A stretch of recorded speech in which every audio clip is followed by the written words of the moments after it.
We are in special edition of Real Talk on Real Estate. Today we'll be discussing the weak dollar against the shekel and its impact on the real estate market. I am joined today by two experts on the subject. Mortgage consultant Beeri Gurtler Har Tuv. People are discovering that the funds they were relying on are simply worth less. What can be done? Yeah, we are great to be back here. The market is active. People are buying, people are selling.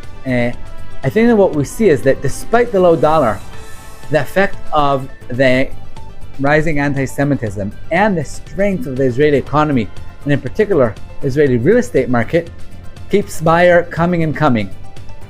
That said, we do see an effect of the historically low dollar rate.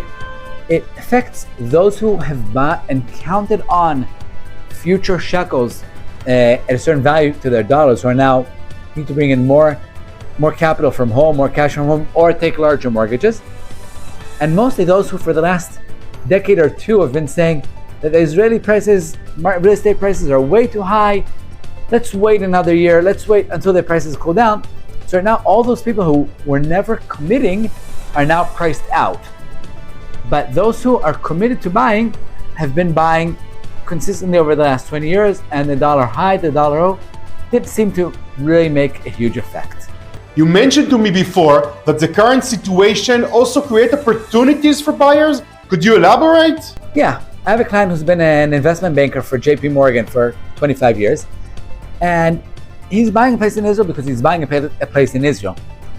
He doesn't have to take a mortgage, although he very much enjoys taking a mortgage in Israel while his money continues to be invested in America. But mostly he knows that eventually the dollar will go up, even if temporarily, to 3.5, 3.6, maybe even more. And he's ready. When the dollar hits a high enough rate, he's going to convert his dollars that he's keeping in America, convert them to shekel, and get rid of this mortgage. Doing that, he'll be earning 20% on his money. So essentially, he's buying a property in Israel because he believes he should have a home in Israel. But he's leveraging the low dollar rate to create a potential, at his convenience, huge investment income. Beeri, how about a final word for those who are watching the dollar rate, feeling discouraged and debating whether to move forward with the purchase plans? I think maybe it was Warren Buffett, but I'm not sure, who said, you don't wait to buy real estate, you buy real estate and wait.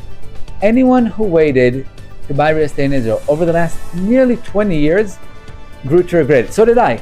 I saw a place I really liked in 2021. It was COVID. My wife was pregnant, and we said maybe it's not the right time. We came back 5 months later. We were ready to move forward, which we weren't at the time, and we were already priced out of that specific place. And I see people make that mistake all the time. If you find a place that you like, get it. Don't wait until the dollar changes, the shekel changes, the rate changes, the price drop, the price goes up. If you have the right place for you that you're able to afford, get it. Thank you, Beeri. Joining us for Florida is Daniel Eisenberg from Israel Transfer. Daniel, you heard the last question I asked Beeri. I would appreciate hearing your perspective as well. Nobody can predict the future. However, this is a dynamic market. The shekel, if you look at the shekel and dollar, it's been very volatile. From times during conflict, during COVID, it's able to jump up to 4 or even above 4. And in other times where we are right now, it's at a lower point around 310. So it's a very dynamic market. And just because things are where they are right now, doesn't mean that's where they're going to be tomorrow. So somebody who's considering such a large capital purchase, and it's going to be in foreign currency, I think it's a good idea to actually speak with somebody who understands currency well, so they can get a better idea of the picture and the scope of what that investment would entail. All right, I'm speaking with an expert right now. What practical advice can you offer? So it depends. Let's say there's somebody who believes that right now, even though the rates are very low, but they're afraid of it going even lower. What we're able to do for them is to employ a strategy called a forward contract, where they can lock in today's rates for 3 months, 6 months, even a year. And this way, they don't have to think about currency anymore. What's even better is that they don't even need to commit all of the capital now. We only hold 10% as margin. And then they have up to that contract period to supply the rest of the cap. So what a forward contract does is it removes currency exposure from their transaction. They've already done the currency, even though they don't have to give all the capital now. So it's very good for somebody who's, let's say, going to be selling a property in Teaneck, but they have an opportunity to buy something in Israel now. And they don't want to think about what's going to be with the rates. So they can lock in the rate for the whole purchase value of the property, but they don't have to give the cash up until they sell the property in 3 months from now. So that's a strategy that would be appropriate for certain people. Eisenberg, earlier you mentioned the possibility of taking a mortgage in dollars rather than in shekels.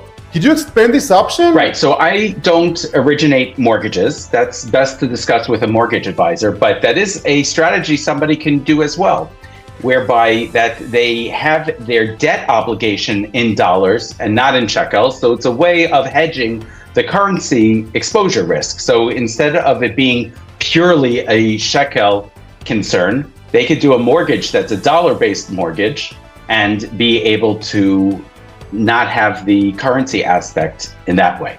Thank you so much, Daniel. And one more practical takeaway before we conclude.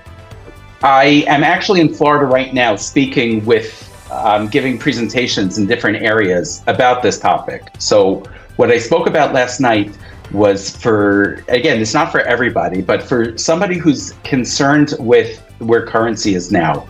The suggestion that I gave for them is to consider buying something that's not going to be ready for 3, 4, 5 years, where you only have to commit a small amount down now. So where the rates are now, they are now.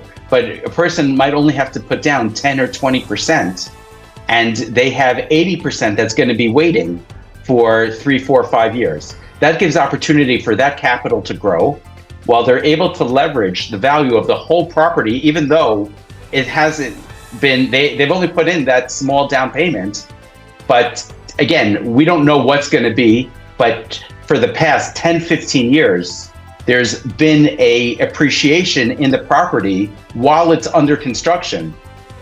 So a person, even though they put down 20%, they're leveraging 100% of the property value. And then in 2 years from now, for whatever reason, the exchange rates swing back the other way, they can take advantage of buying the balance of the shekels at those prevailing rates.